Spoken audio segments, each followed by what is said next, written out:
ABC 10 News at 4 starts now. One of the things that we hear the most is thank you for caring. Growing efforts to stop the spread of COVID-19 in San Diego's Latino communities. The system showing results. Students at San Diego State lose critical learning tools as the university shuts down in-person classes. And why working from home could actually cost you more taxes next year. Today, the U.S. hit another devastating milestone in the pandemic. 250,000 Americans have now died of the disease. That's more than double the number of U.S. service members killed in World War I. Health experts found the pandemic has disproportionately affected minority communities. Here in San Diego, the Latino community has lost 460 people. But as ABC 10 News reporter Jennifer De La Cruz shows us, there are signs of hope that changes are happening. For Nancy Maldonado, seeing COVID-19 touch her community has not been easy. I hope that what we're doing is helping. She's the CEO of the Chicano Federation and one of the biggest advocates for stopping the spread. So far, the Federation and the Latino Health Coalition have handed out thousands of COVID prevention kits to one of our most vulnerable populations. There is definitely a need for these supplies, and we understand that, especially the thermometers and the wipes and the disinfectant that you can't really get at the stores. One of the things that we hear the most is thank you for caring. County numbers show the virus has claimed the lives of Hispanic and Latinos more than any other race, with more than 460 Latino deaths reported since March. To combat the inequity, testing sites have been popping up throughout the South Bay. In August, a site was added at the San Ysidro Port of Entry.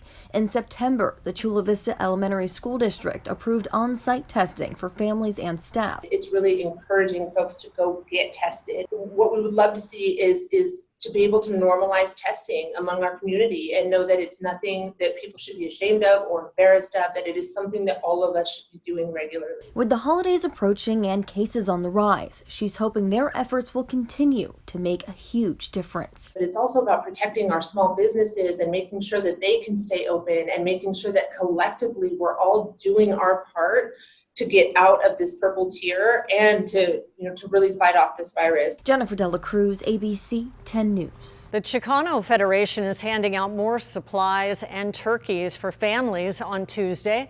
They'll be open from 10 to noon at the National City Library. And happening right now, this is a live picture of families protesting to get children back in school in Carlsbad. It comes hours before the school board will vote on the district's in-person plan. Elementary students are expected back January 5th, and that's when older students are expected to begin hybrid learning. Parents say they're rallying to remind the board of their promises to bring students back to campus. Parents in the Vista Unified School District can change their children's learning plans due to rising COVID cases. Parents will choose the learning model of their choice for the rest of the school year. They have until December 4th to re-register. The district opened for in-person learning less than a month ago, and they've seen 40 COVID cases. 3 campuses are returning to virtual learning. Several more cease and desist orders are out to local businesses as local officials increase enforcement under the purple tier. Since May, the county has sent these orders to 55 local establishments.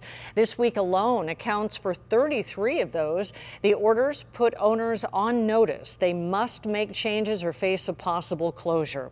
Since May, 6 local businesses have been ordered to close, although that hasn't happened in over a month.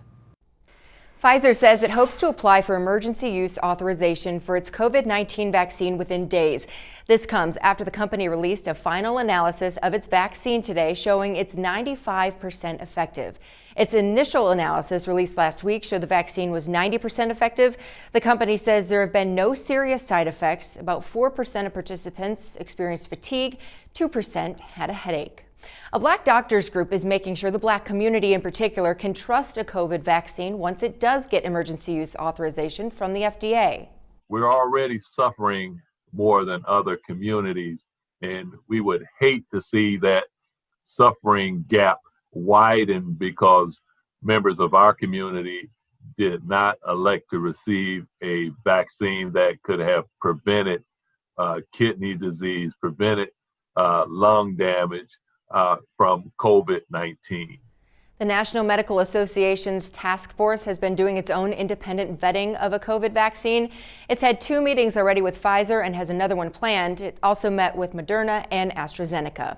The association's president says since they've been having those meetings with the vaccine makers for a while, he's hopeful they'll agree with the decision that the FDA makes. He says the association wanted to do its own vetting because of concerns about the FDA being influenced by politicians. We are trusted messengers for health in the Black community.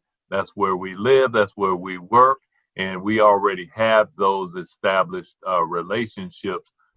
He says they've already been collaborating with clergy and other professional organizations that are looking to the National Medical Association for direction on a vaccine. Freight airlines are gearing up to transport vaccines. Shipping billions of doses around the world is already a daunting task, and airlines say the colder the vaccine needs to be stored, the more difficult it is.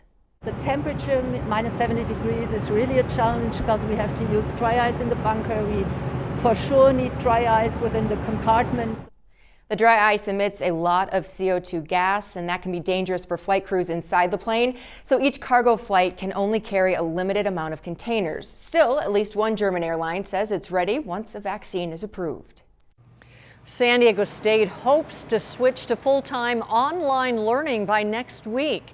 But now students are also faced with having to decide where they want to complete the rest of the school year.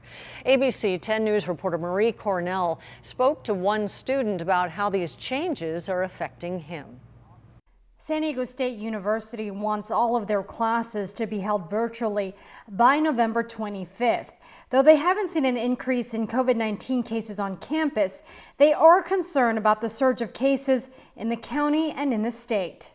This is how empty and quiet the campus of SDSU looks like after the university announced plans to go back to online learning, shutting down majority of their in-person classes.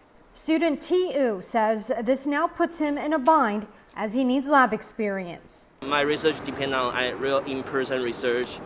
I need to operate the machine, which is on campus. I also need like object, which is real man or person. SDSU is halting in-person research for freshmen, sophomores, and volunteers.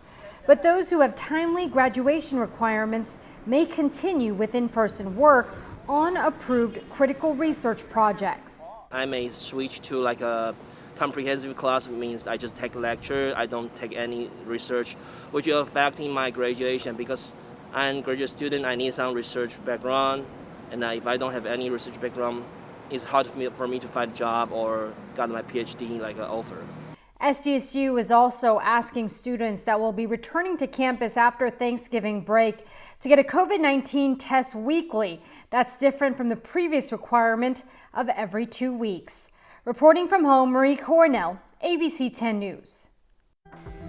Checking the news feed, White House coronavirus task force doctors are stressing the pandemic situation is only going to get worse.